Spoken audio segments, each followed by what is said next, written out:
Hi there. Good afternoon, good evening, and good night. Welcome, everyone. Here we are, Up to Speed Live, a special edition today as we will be talking about women in business, specifically the sports industry. We've got a great lineup ahead for you. I'm not going to steal too much of Tami Erwin's thunder as we get into this, but a quick lay of the land here for you. If you have any questions throughout, we want to make this an interactive session. You can go to slido.com and use code WIB to get your questions in. Also watching the feeds on LinkedIn and Twitter as well. So without further ado, I'm going to hand it over to our CEO of Verizon Business, Tami Erwin, to take the panel away. Tami, have a good day with this one. All right, Jeremy, thanks so much. Great to see you back on Up to Speed, and really excited to host the third episode in our Women in Business discussions here on Up to Speed with three incredibly talented women who are leading in their field and in sports in particular. We're going to hear from Renie Anderson today, who is part of NFL. Lots going on in NFL. She's Chief Revenue Officer there, and really terrific to work with in our partnership there. We're going to hear from Lisa Baird, who's the commissioner at the National Women's Soccer League. So lots happening in women's soccer, and how great to hear about women in sports. And then Kim Davis, who's the senior EVP of Social Impact, Growth and Legislative Affairs. Big, long, meaty title for the NHL, and they've just wrapped up an incredibly exciting season. And as I've had a chance to dialogue with these women, we're going to talk about a couple of key topics here today. We're going to talk about what's happening in sports, because I know that's on your mind, and we're all excited to have a bit of a distraction from all things COVID. But we're also going to hear from these leaders about how they in their industry really pivoted in a real-time environment to transform so that they could show up in a very different environment with COVID. They've also dealt head-on with some of the social and racial injustice issues that we're all working through right now. And so really excited to hear from them. And then they're going to tell us a little bit about their leadership journey. How did they get where they are, particularly in very male-dominated fields? What is it about their leadership characteristics that have enabled them to be successful and to scale to where they are? Before I turn it over to them to do a quick intro of themselves, I do want to thank our partners, Circle Around and the National Association of Women Business Owners. These have been partners that have been with us on this journey as we, Verizon, look to say, how do we help businesses reemerge, reimagine, and as the fog lifts from COVID, redefine what success looks like. I'm incredibly proud of all the V-teamers that have worked side by side with our customers to make sure that we showed up in a crisis. And now as we look to reimagine how we partner with them in the recovery environment, really excited about the work that we've done with our partners. So with that, I'm going to ask each of our panelists to introduce themselves, talk a little about the sport they represent, that they're passionate about. And I've said, give me one thing that we wouldn't find on your CV. So, Renie, I'm going to kick it off to you. Let's talk NFL. All right, great, Tami. Thanks so much. Hi, guys. I'm Renie Anderson. I am the Chief Revenue Officer here at the NFL and our EVP of our partnerships. I've been at the NFL for 15 years. We are going into week 4 of football, and I know everybody is really excited. It's a little bit 1 week at a time. We did make some announcements today. We'll be holding off on that Titans-Steelers game. As COVID has come into our locker room, and we're working through that every week and every day. And so for Titans fans, don't fear, we will be rescheduling that game at a later date, but it's something that we're focused on clearly every day. What you won't find on my CV, when I was young, I was a gymnast, a competitive gymnast. And every year of my life, so I'm 45, the last 20 years, I've been once a year, I will go outside and do a round off back handspring. My first thing is I get out my insurance card, so I know where that is in case of injury. And then I do it. And it gets a little harder every year, but thankfully I've still got it. So I'm hopeful like 80, 90, it's still going to be there. So that's my thing. All right. That's awesome. Hold that insurance card close. Hold your phone close, but really impressive. Renie, thank you for sharing, and thank you for the incredible partnership that we have with the NFL. Kim, I'm going to come to you next. Let's talk all things hockey. What a season it's been. It has, Tami. Thank you again for having me. I've got responsibility at the NHL as the Senior Executive Vice President of Social Impact, Growth, and Legislative Affairs for our youth hockey ecosystem and how that connects to our fandom journey. I have responsibility for all of our diversity, equity, and inclusion work, including how our game is growing, particularly with multicultural fans, but growing across millennials and Gen Zers. And I have responsibility for our relationships in both Ottawa, Canada, and Washington, D.C. from a legislative perspective. I've been with the league now almost 3 years, after having spent about 30 years in financial services, most of that time with J.P. Morgan Chase in a variety of both revenue and staff roles. The last role being head of corporate responsibility and president of the J.P. Morgan Chase Foundation. So, lots of experience outside of the sports industry, but having an exciting time in the hockey league.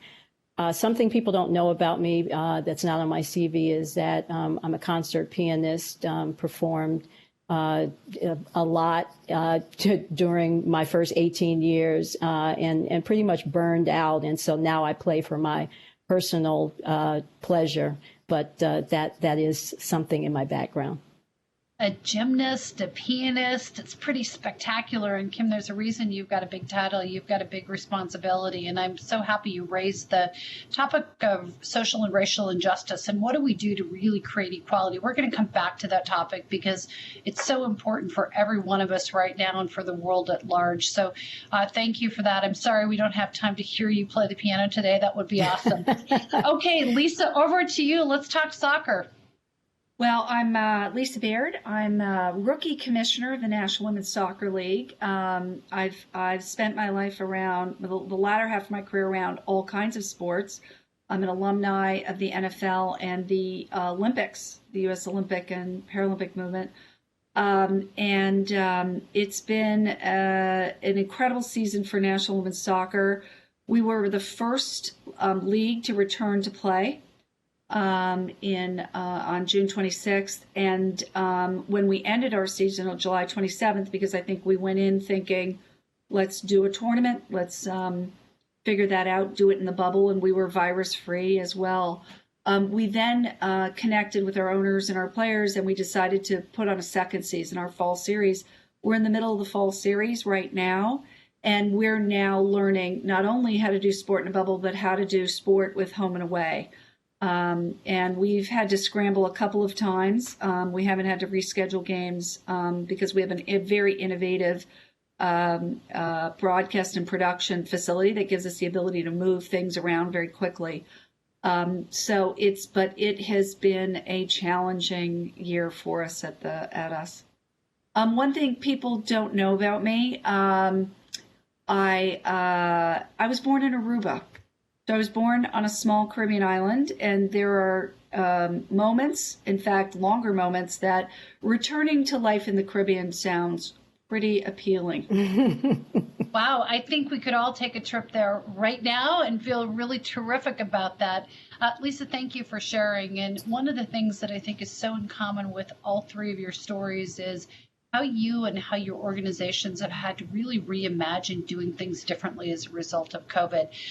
We've been partners in some of that work with many of you as we think about how do we think about what that virtual experience looks like.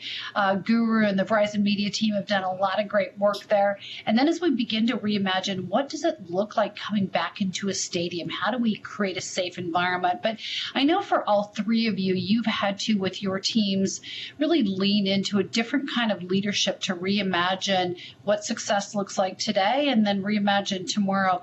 Kim, maybe start with what that's looked like for you as a leader and perhaps how you lead differently as a result of the experience we've been through over the last several months. Sure. I'd love to look at this through the lens of what we've been experiencing over the past 8 months, both with the health pandemic and, as I referred to it, the racial pandemic, and the implications of that on our sport and the kind of social bravery that's been required of our leadership as we've worked through this. And it's very uncharted for our sport. What I have been able to lean into is a set of skills and competencies, I think, that I acquired during my time in financial services, having gone through 9 mergers and acquisitions. I think I became very comfortable with the uncomfortable. being able to operate through ambiguity, being able to be nimble during times of change. And so I think that skill set has served me well over the past 8 months. For our sport, I think what's been amazing is when I joined 3 years ago, I often said to the commissioner that the change that was going to be required around our culture was no doubt going to be more evolutionary than revolutionary. And I think the last 8 months has caused us to be a little bit more revolutionary than we would have imagined. When George Floyd's untimely murder occurred, we had 128 of our hockey players stand up and say that this was a human rights issue and that this was something that we ought to take a stand on, something that we had not seen in the sport of hockey, players actually taking a stand on social issues. And I think that that has positioned us to really think differently about how welcoming our sport will be for future fans and those fans in waiting. So exciting times in the sport of hockey. Yeah, so well said, Kim. This concept of being comfortable, being uncomfortable, we've all been challenged with that. And I think the tragic death of George Floyd has caused all of us to step back and say, how do we get a little bit uncomfortable in a conversation that forces us to be good at listening, to learn from one another, and then to commit to take actions? It's one of the things that I, as a B teamer, am really proud of, as Verizon has taken a very strong position on racial justice and our role in making sure that we have those conversations, that we do take action. And it's with partners like you that we can really be proud to do that work, because we realize there's so much more to do. So thank you for bringing that conversation to life and reminding us that it's okay to be uncomfortable. We just have to get comfortable there. Renie, how about you? Well, when I think about when we were all at home, we had to think about the draft and how to reimagine the draft. Not in addition to looking forward to the season. And I would say, Tami, Verizon was a huge, huge partner on helping us pull the draft off. We wouldn't have been able to do it without our partners, since every single human that participated in the draft did it from home, right? Yeah. And so the one thing for us as leaders here, we've had to really think about making sure that we're having empathy for our employees, because since March, if we think about it, and we've all had virtual calls, we're all of a sudden in each other's homes. Yeah. All the other, we all have other stuff, right? But typically when you're at work, you don't talk about the other stuff. People don't know about the other stuff. But all of a sudden we were on draft planning calls, and I see the other stuff. I see the little kid. I see the other things.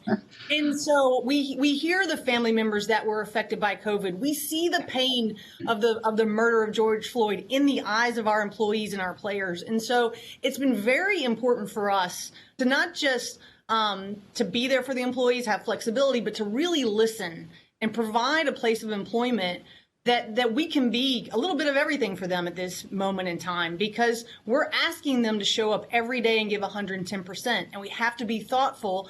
And I think for many people, you feel like work never ends when you're at home, because you roll out of bed and your computer is right there.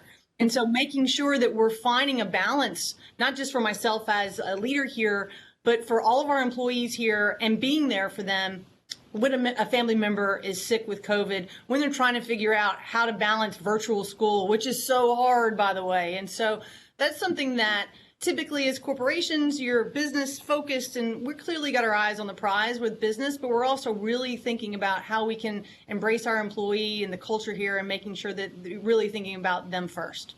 Yeah, such a powerful word, this empathy. And we've invited ourselves into our employees' homes, and that separation that has traditionally been there is gone. It's about integration. It's about a common purpose. It's about fighting for recovery. And I think that empathy is something, as leaders, remembering how important that is, such a powerful reminder. So thank you. Lisa, over to you. I'm struck by what you all just said, but one thing about the National Women's Soccer League that's a little different is we're a single entity, LLC, and so my employees are the players. We're a small business, and I'll talk a little bit about that later, because I think that small businesses are having incredible challenges, but there's also a real advantage to being a small business in this environment. But But, my first concern was not just our staff. We have a tiny staff, and of course I was concerned about them. It's that I'm going to ask my employees to go play a contact sport. I'm going to ask them to do it. And I think the way that we started to communicate in this world and create solutions for our employees, it had to be innovative. And it was innovative from step. We completely revised our competition. We didn't go into a regular season. We went right into a single elimination knockout tournament. Very different, much more like the Olympics in Europe. One thing that we're very proud of is that we brought 230 of our female players into the bubble. We allowed them to opt out. But you know what? We created a special solution for the moms.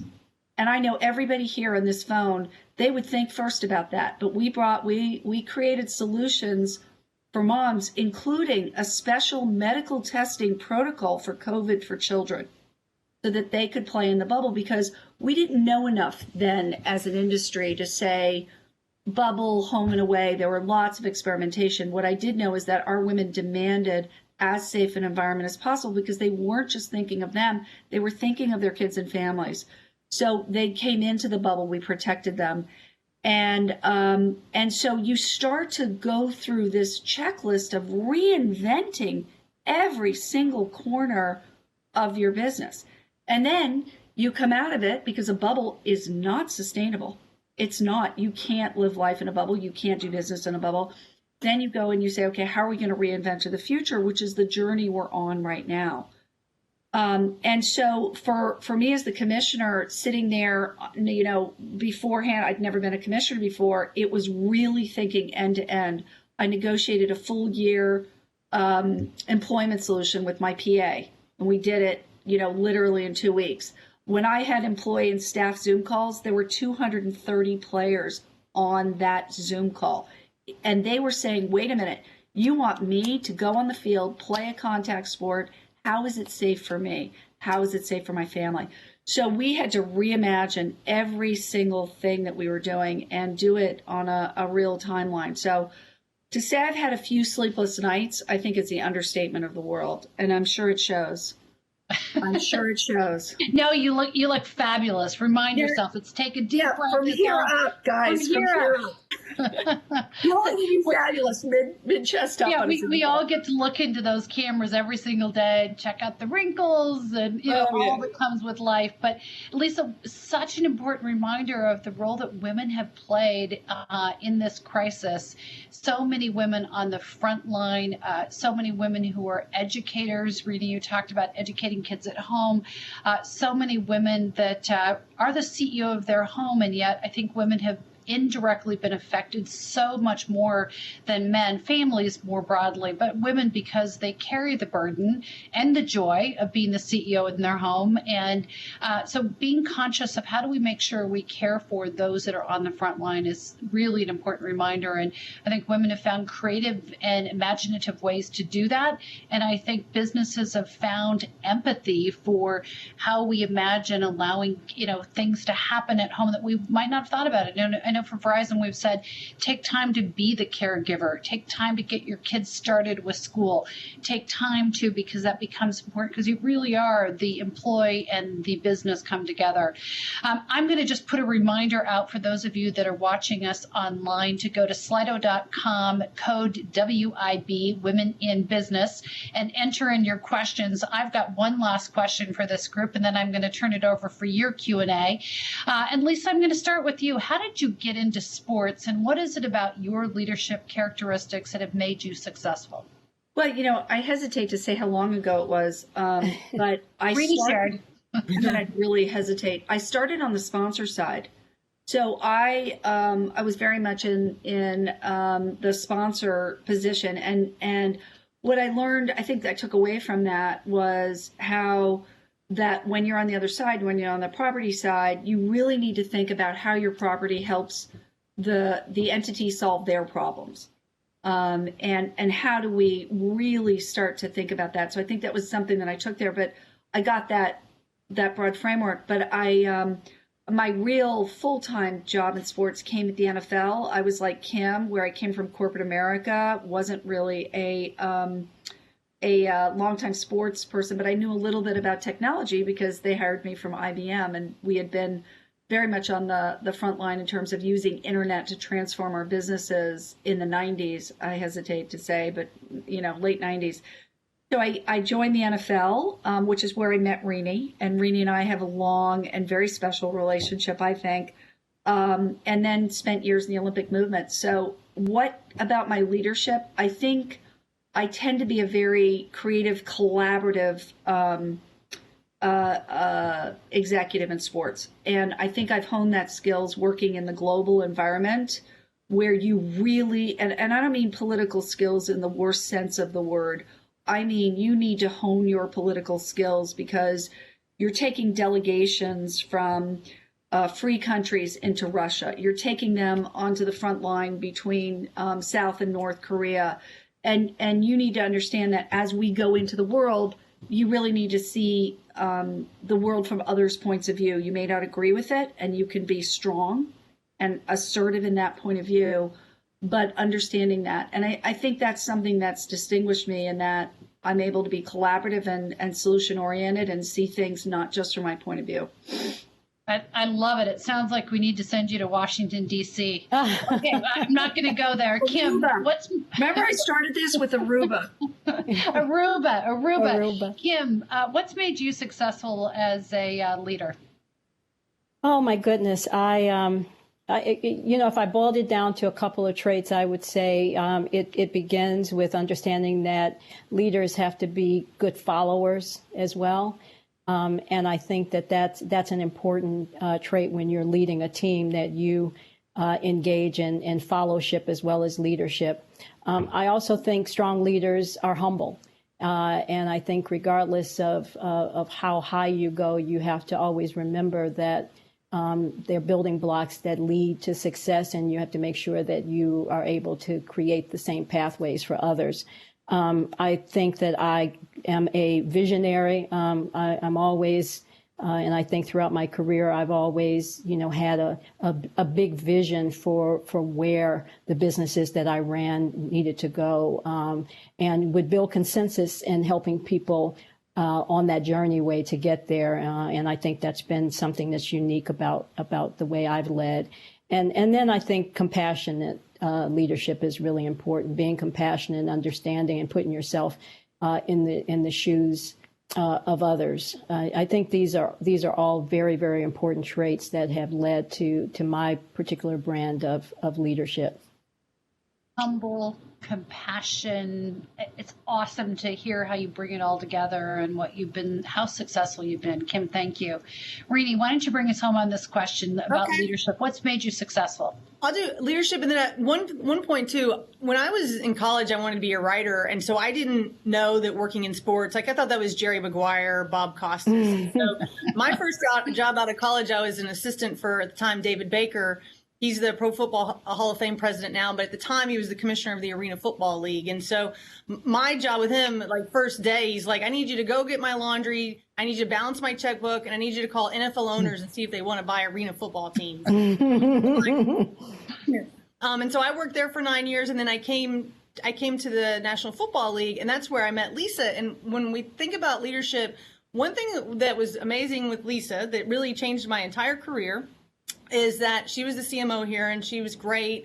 And one day I was walking down the hall, and I knocked on her door, and I was like, hey, Lisa, I'm Renie. I had just started probably a couple of weeks prior. And I admired Lisa. She was CMO. She's an executive here. And I just talked to her about what's it like, all the questions, work-life balance, what's it like working here? There's so many men. And she was so gracious and gave me so much time. And it was a very wonderful conversation. And I remember leaving that was so nice. I didn't have to check in with her assistant. She had time. She just open door policy. And what was interesting, a couple days later, I got a call that Lisa had recommended me to be on a working group at the National Football League. That was a special project about women in football. And within that special project, it was a core group of women. We got to present to the executives and likely have an opportunity that many didn't get to have. And that was a game changer for me because I got exposure to the executives. I got to present to the commissioner, and it changed my entire career. so And she's now chief revenue officer. I know, of the biggest league in the United States. I mean, amazing. It's amazing. Like she just like needed that little open door, and her talent is what did it. Yeah, that's what it takes. She championed me, right? Yeah. Just like that. And so one of my things that I learned that I try to do is what Lisa did for me. And so make time for other women, make time even for the questions, the work questions, the professional questions, the personal questions, make time and make sure that I'm championing those women that have that talent, that have that opportunity, that raise their hand. It's really important because I do have an amazing job, and man, it was really hard to get here. It wasn't like it was simple. And I think all these ladies would say, man, it was hard to get here, and it's hard having the job. Yeah. But if I can help give back in a way for others, it's definitely a responsibility I have, and I'm so thankful that Lisa did that for me. What a great story, and such a reminder of our role as leaders, our role as women to be each other's cheerleaders and to open that door. You know, last night we had a chance to hear from Shelley Archibald, who is on our board, one of our board members, and she's launching a book next Monday, Unapologetically Ambitious. And she reminded us of the power of lifting each other up and finding cheerleaders. And, you know, Lisa, it sounds like you were a great cheerleader. It's created this commitment, Renie, for you to do it. And Kim, I see you nodding your head. It's what we have to do for each other, particularly in a COVID environment. So much to talk about, so little time, and yet I know we've committed to making sure we get a couple of questions. So Jeremy, I'm going to turn it to you. I know you're watching for questions.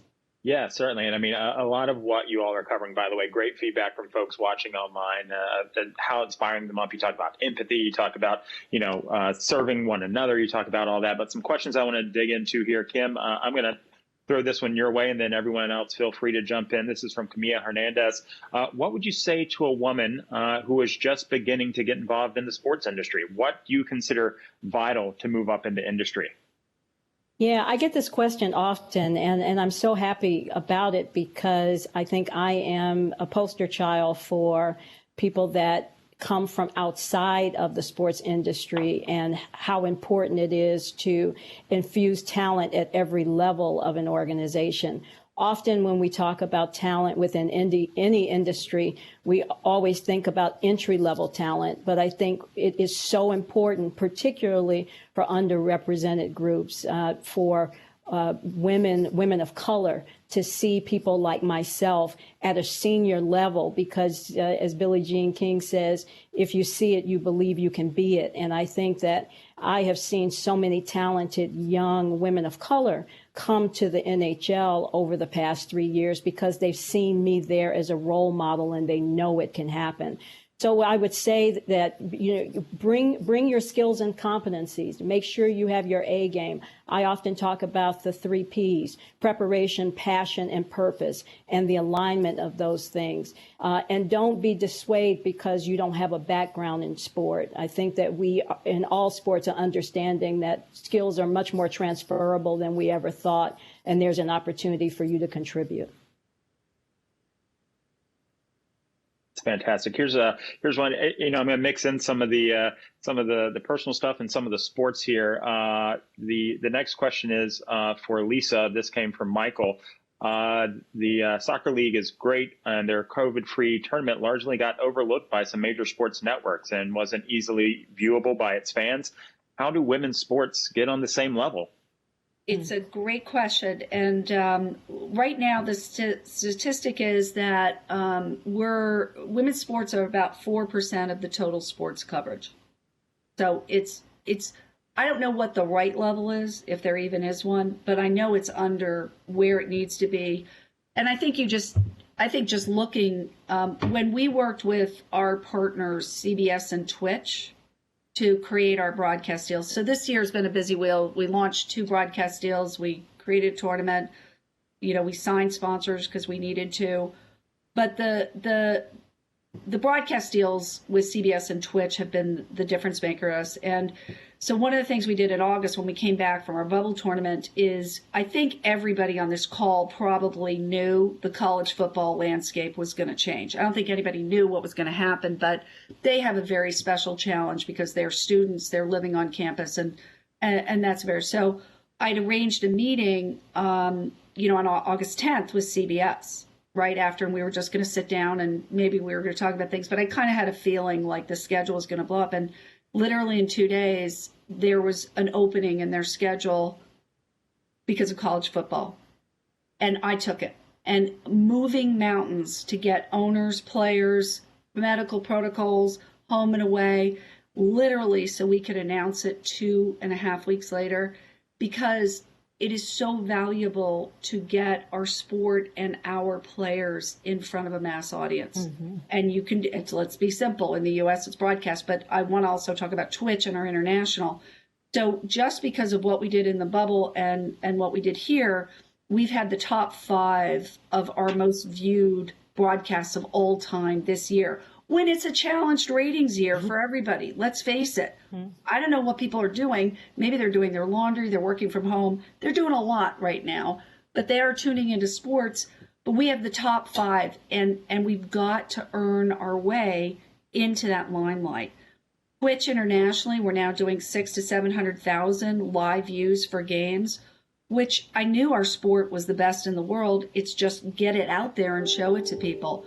So I've got to continue to work to do that. And then honestly, it's the hard work to build the ecosystem of monetization around it. And we're still really early in our journey. We're only 8 years old, but we've got a long way to go to build up the sustainability of the National Women's Soccer League. And that's what's on my plate right now. And I'm very, humbled by that task, let me tell you. Yeah. Quick, another question. I'll start with Renie on this one. You think of the football experience on a Sunday, Thursday, or Monday, when people are tailgating and you at the pre-COVID stages and you were supporting all those small businesses. How do each one of you look at this now as an opportunity to support those businesses in all the towns and cities where you operate? Really closely with all of our clubs. And as you know, in every market, it's a little bit different. Some markets were able to have some fans at stadiums, other markets were not. And so working really closely with all 32 of our clubs and understanding where those key areas are, as well as our national partners. So as we look at, Verizon, Anheuser-Busch, Pepsi, really understanding the key areas of focus that they have. And what we learned, especially at Draft and kind of like this panel today, there's this whole new area of virtual engagement that we really didn't take advantage of before. Like when COVID is over and the world is back to this new normal that's going to be way better than what it was before, partners are going to come and leverage us and say, hey, I need retail, I need television, I need social, and I need virtual. What's my virtual execution going to be? Because this isn't going away, guys. And so now this intimate engagement that we have with partners is something that we're seeing that hopefully we're able to help in those key markets. We also have several partners that are working in underserved communities, really focused on those areas of the digital divide and making sure that, like Verizon does so well, and we're working with many of our players within the Players Coalition that give back into key markets, how we're providing that support there. Also servicing those local businesses too. And so I know I was a little all over the place with the answer for the question, but it's one that hits a lot of different areas that we're doing now, and I think we'll continue to do post-COVID days for sure. And Renie, maybe I just jump in here for a minute, because you touched on something I think is so powerful, and that is this concept of a virtual engagement. As we're now beginning to reimagine and redefine what a viewing experience looks like, it goes from being part of the crowd to defining and making this a very personal engagement with sports.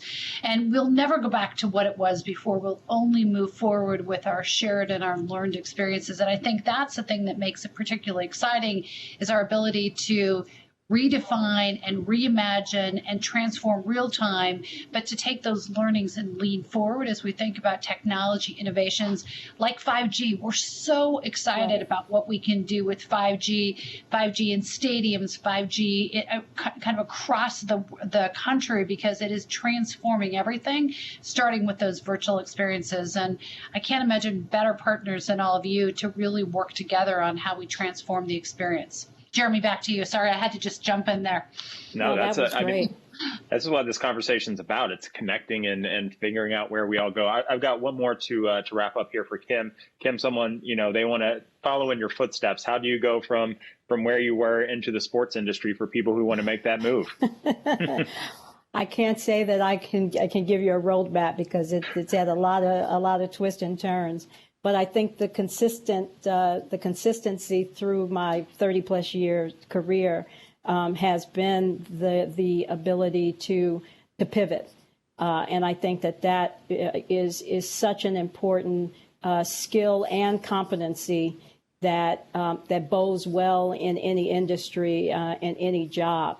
I throughout my career have always been willing to take lateral moves in order to build a skill set, and not every move has been my favorite job, but I felt like it was a job that was necessary to build the total portfolio, if you will, of my skill set that I think has now served me well. So, be willing to take the job that you don't like, I think is an important message that I would deliver.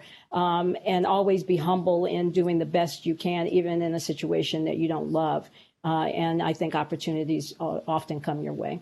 I would add, if I could just jump, I would add on that, like if you can sell lemonade, you can sell orange juice, right? And so there's a little bit of sports as a business, but it is just an amazing, passionate business. So I think I would also add on to that, like become an expert within your space. I mean, we've got accountants and lawyers, like lots of lawyers, right? Marketing execs, social execs, HR executives here. I mean, every function of business lives within sport. And that's something that if you just love spreadsheets, well, guess what? We do a lot of spreadsheets here. And so I think that there's opportunities for people as they think about their expertise and really those strengths that can lend itself to a variety of different careers, be it entertainment or sport or, traditional business as well. And I think I would just add to that, because I think that's a really important point, Renie, is that it cuts both ways. I think sport has also recognized that people don't have to grow up in the sport or have had a history in the sport to fall in love with the sport. And I think that's a new story within hockey where people are becoming passionate. I call it fans in waiting, those that are to fall in love or have fallen in love with hockey because of how they see hockey changing and transforming. Great. Thank you all for that. And one quick thing before I turn it back over to you, Tami. This came from Twitter at Resolute5954. Amazing women leaders. Thank you for the opportunity to be a part of your day and to hear your insights. I reflect that. Thank you all so much. And Tami, I'll let you take it from here. All right, Jeremy, thank you. And what fun it has been. And I feel like we've just gotten started in the conversation, hearing from such powerful women that openly share about have some fun along the way, be humble, be compassionate, be each other's cheerleaders. And we've talked about how do we redefine what the future looks like, recognizing that we're in a real crisis right now. And you've heard from these leaders that have reimagined everything from their sport to the world in which they work, to empathy for kids at home, families at home. And then really what I really appreciate is this expectation that we can redefine society, how we think about how we show up on behalf of critical items like social and racial injustice. It takes women, it takes communities, it takes people coming together to redefine, reimagine, and make the world a much better place. And you heard from these incredible women. So Renie, Lisa, Kim, thank you for joining us today. Thank you for being exceptional partners. I wish you and your families health and good and peace as we continue to battle and redefine and reimagine. You're terrific partners. Thank you. Thanks, Tami. Thanks for having us. Wonderful. Really appreciate it. Bye-bye.